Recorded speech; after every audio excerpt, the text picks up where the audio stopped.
مرة في تاريخ كأس العالم هنشوف 8 منتخبات عربية مشاركة في نسخة واحدة، وده رقم غير مسبوق للكرة العربية بعد اللي عمله المغرب في مونديال 2022 ووصوله للنصف النهائي. بقى عند الجماهير العربية أمل كبير إن الإنجاز ده ما يكونش مجرد استثناء وإنه يتكرر إن شاء الله، ونشوف منتخب عربي تاني يكمل المشوار ويعمل تاريخ جديد. السؤال بقى هل إحنا قدام فعلا أفضل نسخة للمنتخبات العربية في كأس العالم؟ هل العدد الكبير ده ممكن هو يترجم لنتائج وإنجازات جوه الملعب؟ كل ده وأكتر هنناقشه النهارده مع ضيفنا اللي منورنا في الاستوديو، الناقد الرياضي إسلام عبد الحي. صباح الخير عليك يا إسلام ومنورنا. صباح الخير يا مصر. صباح الفل عليكم. صباح الفل عليكم. طول عمر كاس العالم كنا بنصعد منتخبين او 3، يمكن اكتر عدد وصلنا فيه منتخبات عربيه كان النسخه اللي فاتت بوجود 4 منتخبات. فان توصل ل8 ده الدبل، فدي فرصه كبيره جدا. ليه لا؟ وليه ما تبقاش المغرب قدام عينينا؟ اللي عمله المنتخب المغربي، المنتخب المغربي انجاز كبير، وانه يقدر يوصل رابع عالم، دي حاجه مش سهله. فلازم طول الوقت يبقى علينا على المغرب، واللي عملته المغرب نقدر نعمله. ليه لا؟ ونشوف منتخب تاني. فرصه كبيره جدا النسخه دي ان نقدر نشوف منتخبين او 3 في دور ال 32.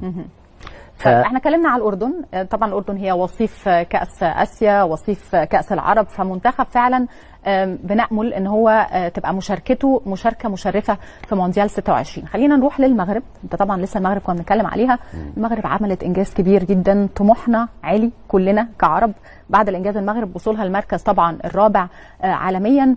قولي كده، انت شايف المره دي المغرب ممكن تعمل ايه؟ لانها داخله بثقه كبيره طبعا بناء على الانجاز الكبير اللي هي عملته قبل كده. هو النجاح اللي عمله المنتخب المغربي مش صعب، مش سهل، انا اسف، هو صعب، لكن الاصعب ان هو يحافظ عليه.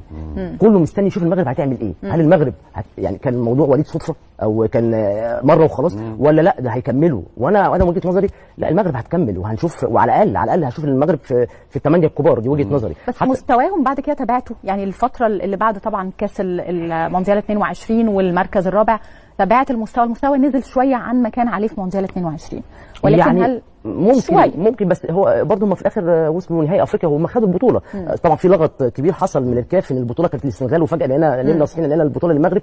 ايا كان هم احرزوا البطوله، فهم الفرقه المنتخب بيخش اي بطوله بيلعب عليها وخد افريقيا. فهو لا، انا شايف ان المغرب لسه محافظ على مستواه. يمكن تغيير الجهاز الفني طبعا، وليد الركراكي المدرب المغربي اللي كان موجود رحل بعد انتهاء افريقيا، والموجود دلوقتي برضه مدرب وطني على فكره، هو المدرب محمد وهبه. وعايز اقول له هو مدرب ناجح جدا. الراجل برضه على مستوى المراحل السنيه حقق كاس عالم للشباب، برضه بطوله مش سهله ان انت تحقق كاس عالم برضه، وحقق كاس افريقيا برضه مع الشباب 2025 وكاس العالم 2025.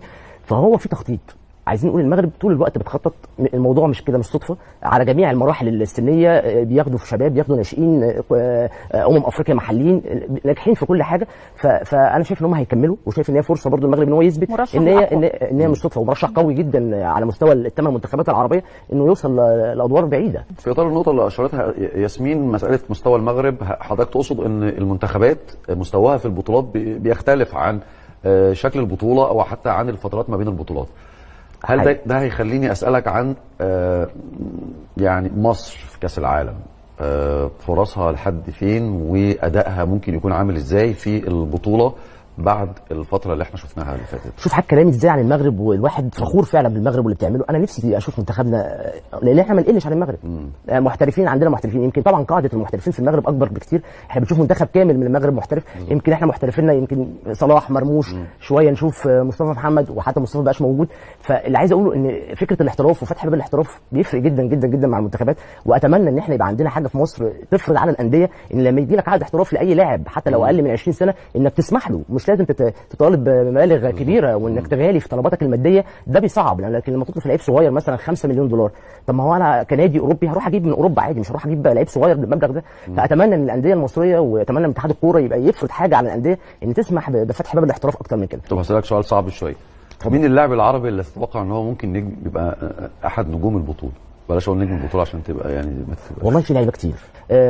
طبعا منتخب المغرب لازم هنتكلم عنه في اللعيبه اللي عنده كم لعيبه محترفه في اعلى مستوى. اشرف حكيمي، ابراهيم دياز بتاع ريال مدريد، عبد الصمد الزلزولي، عز الدين قناحي.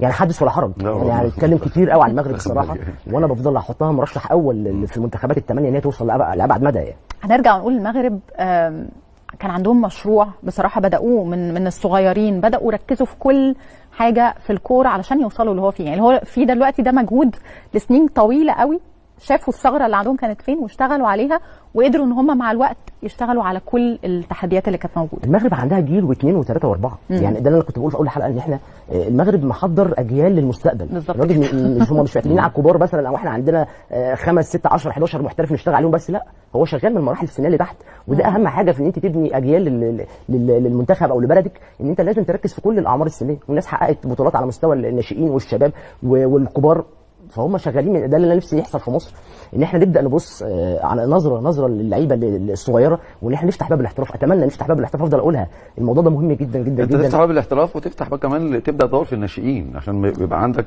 حقيقي لازم اللعيب اللي عنده 18 19 سنه ده يجي له عقد احتراف، ما فكرش مرتين. معلش انا اسف، لما يطلع لعيب عندي لعيب 25 26 سنه واقول له يلا اطلع احترف، مستحيل يتاقلم. فبس هي المجمل ان احنا الاهميه اللي احنا شايفينها الفتره دي هي مش اهميه كرويه بس، هي اهميه ثقافيه واهميه سياسيه. لما نشوف 8 منتخبات من 48 تقريبا بنتكلم في نسبه 17%، هيبقى في 17% صوت عربي يسمعوا لغتنا يسمعوا ثقافتنا، 8 اناشيد عربيه هتتردد. فانا شايف ان هي فرصه لن تتكرر، وارد تتكرر تاني، بان عدد المنتخبات اللي زاد ده هيخلي ان في فرصه لكل المنتخبات العربيه